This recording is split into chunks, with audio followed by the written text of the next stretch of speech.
A new public policy polling poll has come out, and they've done polls in Alaska, Arizona, Nevada, and Ohio. And they found that there is some serious backlash against the 5 senators who voted against background checks in those states. I mean, I don't think that's a surprise. Our Cliff Schechter, he's been saying it's going to happen. Yes. Let's get to these 5 and let's see what's going on with them. After just 3 months in office, Republican Jeff Flake has already become one of the most unpopular senators in the country.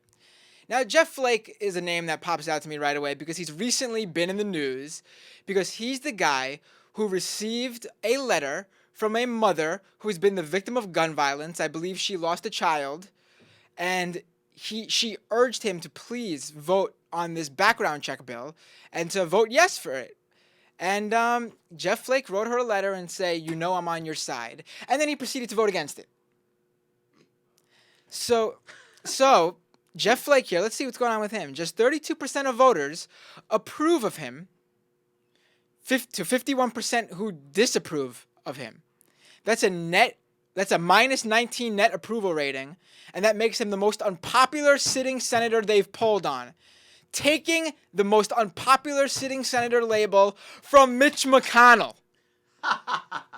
Now, when you can knock out the turtle, man, you've done some pretty messed up things. That's exactly right.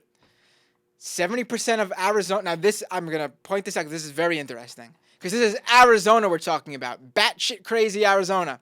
70% of Arizona voters support background checks, and only 26% are opposed to them. When we break it down, 92-6 in favor from Democrats, 71-24 from independents, 50-44 Republicans. 52% of voters say they are less likely to support Flake in future elections, and only 19% say they are more likely to.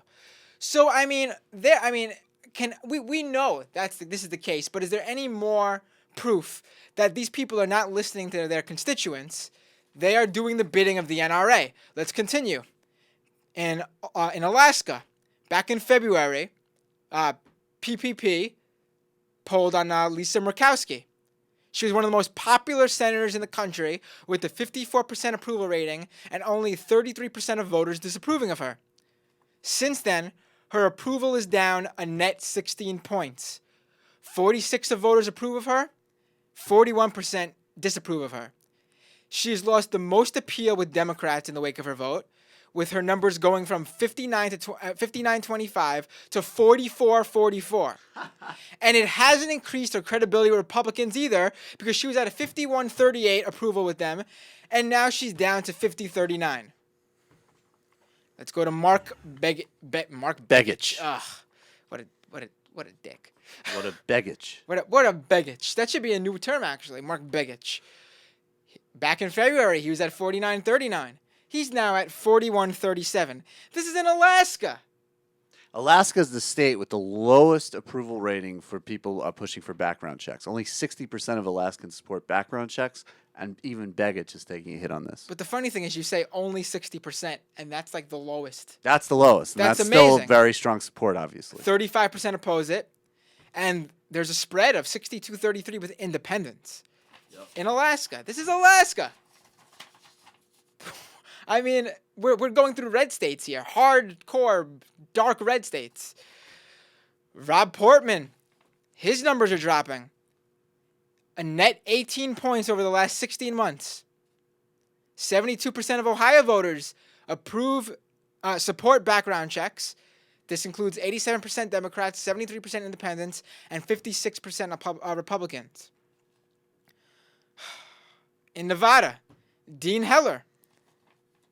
He was at 47-42 right before the election, and he's now at 44-41 now.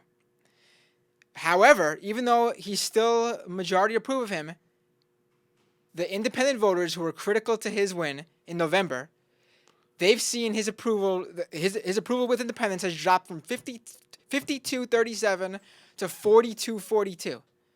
In Nevada, 70% of voters in the state support background checks, 24% oppose them. 87% are Democrats, 65% independents, 54% Republicans. There are real consequences. We're looking at something where there's no gain in terms of, elections that these people are going to get voting wise. I mean, why would they do this? And the only answer is they're bought by the NRA.